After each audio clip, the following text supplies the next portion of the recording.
მოგესალმებით ძვირფასო მეგობრებო. მე მქვია ანი და რაჭიდან გიკავშირდებით. დიდი სიყვარულით მინდა მივესალმო თეთრი კარავის მსმენელებს. მადლობა მინდა გითხრათ ყველა გადაცემისთვის, რომელსაც ისეთი ინტერესით ველოდებოდი, ვერც კი წარმოიდგენთ.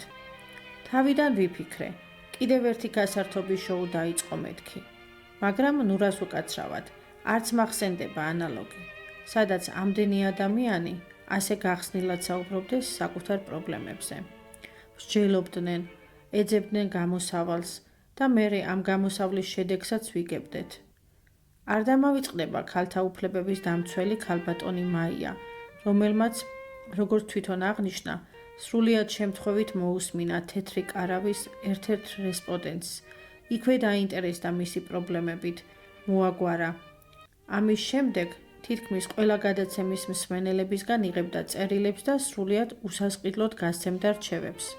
არ დამავიწყდება არც ერთი ემიგრანტის სევდიანი ისტორია. ყელში გაჩხერილი ბურთით ძლივს რომ იკავებდნენ ტირილს. საკუთარი ქვეყნის უკიდეგანო სიყვარული და მონატრება. უცხო ქვეყნიდან გადაფასებული სამშობლო. რა ვიცი რომელი ერთი გავიხსენო. ყოველი გადაცემა სიურპრიზებით იყო სავსე. იუმორიც ბევრი იყო. და მარტო გასაჭირზე და პრობლემებზე არ ვიყავით ორიენტირებულები. პოეტი ქალიც რამდენჯერ ჩაგვერთო თავისი არაჩვეულებრივი ლექსებით. მოკლედ, დიდი მადლობა ყველაფრისათვის. გავიგე, რომ ეს წლის ბოლო გადაცემა ყოფილა და იმეც ვიტოვებ, რომ კვლავ გაგრძელდება. მალე ახალი წელი მოდის და ყველას გისურვებთ, რომ ბედნიერი ახალი წელი გათენებოდეს ჩვენს ოჯახებს და ჩვენ სამშობლოს. მოგესალმებით მეგობრებო და მივესალმებით თეთრი კარავის მსმენელებს. მეც მინდა დიდი მადლობა გადაგიხადოთ ყველა ემიგრანტის სახელით. ყველაფერში ვეთანხმებით ჩემ წინა გამომსვლელ ქალბატონ ანას. მეც ყველა ახალ გადაცემას გულის ფანცქალით ველოდები. განსაკუთრებული მადლობა მინდა გადაუხადო იმ ქალებს, რომლებმაც თავიანთი ოჯახების საფირმო რეცეპტები გაგვიზიარეს. თითქმის ყველა კერძი მოვამზადე და აქ ყველამ გაამართლა. ახლა გავიგე, რომ თეთრი კარავი ამ წელს ბოლოჯერ გადის ეთერშიო და იმეც ვიტოვებ, რომ იმ წელსაც გაგრძელდება. ბედნიერი ახალი წელი მინდა ვუსურვო ჩემს სამშობლოს, ჩემს მეორე სამშობლოს საბერძნეთს, რომელმაც ასე შემიკედლა და ჩამეხუტა და გამათბო იმ ცივი 90-იანი წლების მერე. ყველა ემიგრანტს, ყველას მინდა, რომ საკუთარ ოჯახებში დაბრუნება ვუსურვო. ბედნიერი ახალი წელი გქონოდეთ მეგობრებო. მოგესალმებით, მივესალმებით თეთრ კარავს და შემიძლია გითხრათ, რომ არც ერთი გადაცემა არ გამომიტოვებია.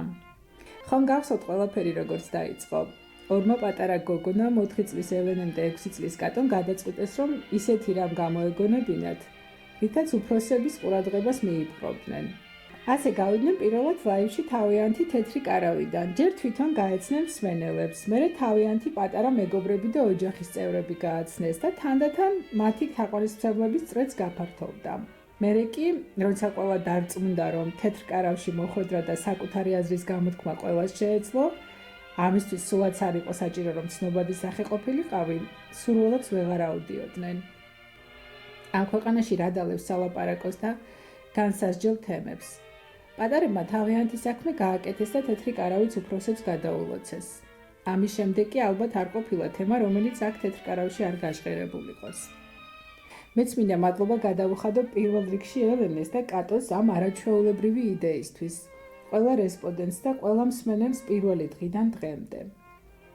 მალე ახალი წელი მოდის და ყველას გისურვებთ, რომ ახალი 2025 წელი ყოფილიყოს ბედნიერი ჩვენი ქვეყნისთვის და ჩვენი ოჯახებისთვის. იხარეთ და იბედნიერეთ.